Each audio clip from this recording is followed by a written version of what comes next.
அனைவருக்கும் வணக்கம். நான் தான் உங்கள் இன்பஸ்ரீ. இன்றைக்கி என்ன ஒரு ஸ்பெஷல் வீடியோ பார்க்க போகிறேன்னா, நம்ம தோட்டத்தில் கிராமத்தில் என்ன விளைஞ்சிருக்கு, பொங்கல் தேவைக்காக நம்ம தோட்டத்திலே நம்ம தேவையான பொருட்கள் எல்லாம் போட்டிருக்கோம். பொங்கலுக்கு முக்கியமாக என்னங்க, கவர்மெண்ட்டில் பச்சரிசி கொடுத்துட்றாங்க, நம்ம கழனிலையும் அரிசி விளைஞ்சிருக்கு.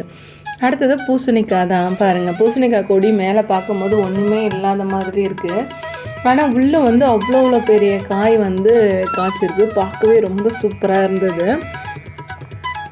இந்த மாதிரி நம்ம செடியிலே பெரிய பெரிய காய் ஒரு 5-6 காய் காய்ச்சிருக்கு. இது எங்களுக்கு பொங்கலுக்கு நெக்ஸ்ட் மந்த்துக்கெல்லாம் கூட வரும். அந்த அளவுக்கு இன்னும் ரிலேட்டிவ்ஸ் யாருன்னா வந்தாலும் அவங்களுக்கும் கொடுத்து அனுப்பிச்சிடுவோம்.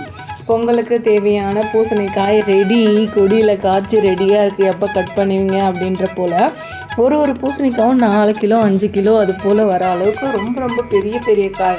பூசணிக்காயில் நிறைய வெரைட்டிஸ் இருக்குது. இது ஒரு வெரைட்டி பச்சையாகவே இருக்கும், ஆனால் உள்ள பழமாக இருக்கும். அவ்வளோ டேஸ்ட்டாகவும் இருக்கும். டேஸ்ட் நல்லா ஸ்வீட்டாக நல்லாவும் இருக்கும். அடுத்தது பார்த்தோம்னா, நம்ம பூசணிக்காய் செடி பக்கத்துலேயே மொச்சப்பயிரும் போட்டிருக்கோம். மொச்சப்பயிறு பூசணிக்காயில் பூசணிக்காய், மொச்சப்பயிறு, அப்புறம் வெளியே நாட்டு காய்கறிகளெல்லாம் வாங்கிட்டு இந்த கருணக்கிழங்கு, உருளைக்கிழங்கு, வாழைக்காய் அதெல்லாம் வாங்கிட்டு அதெல்லாம் போட்டு ஒரு கூட்டு மாதிரி பண்ணுவோம். நாட்டு காய்கறிகளெல்லாம் போட்டு ஒரு கூட்டு தான் பண்ணுவோம்.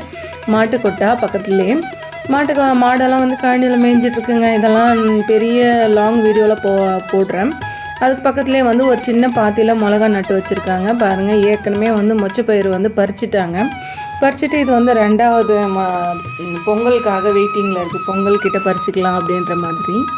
மொச்சப்பயிறு யார் யாருக்கு பிடிக்கும் அப்படின்றத கமெண்ட் பாக்ஸில் கமெண்ட் பண்ணுங்கள். உங்கள் வீட்லேயும் இந்த மாதிரி தோட்டம் இருக்கா?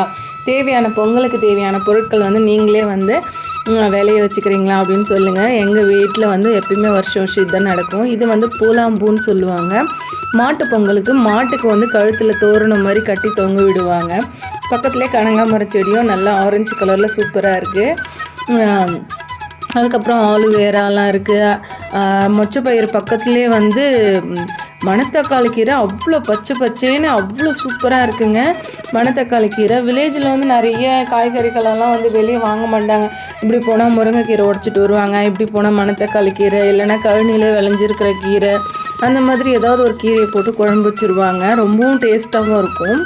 நெக்ஸ்ட்டு 2-3 வாழைத்தாறு கட் பண்ணியாச்சு. இது பொங்கலுக்காக அந்த வாழைத்தாறு விட்டு வச்சுருக்கு. அது எப்படியும் இன்றைக்கி நாளைக்கு கட் பண்ணிவிடுவாங்க. அப்போ தான் ஒரு 3 நாள் 4 நாள் ஆகும் பழுக்கிறதுக்காக. இந்த 2 வாழைத்தாறு இருக்குது. இந்த வீடு தாங்க. இந்த வீட்டுக்கு வெளியே அந்த காம்பவுண்டுக்குள்ளவே மண் அடுப்பு போட்டுட்டு பொங்கல் வைப்போம்.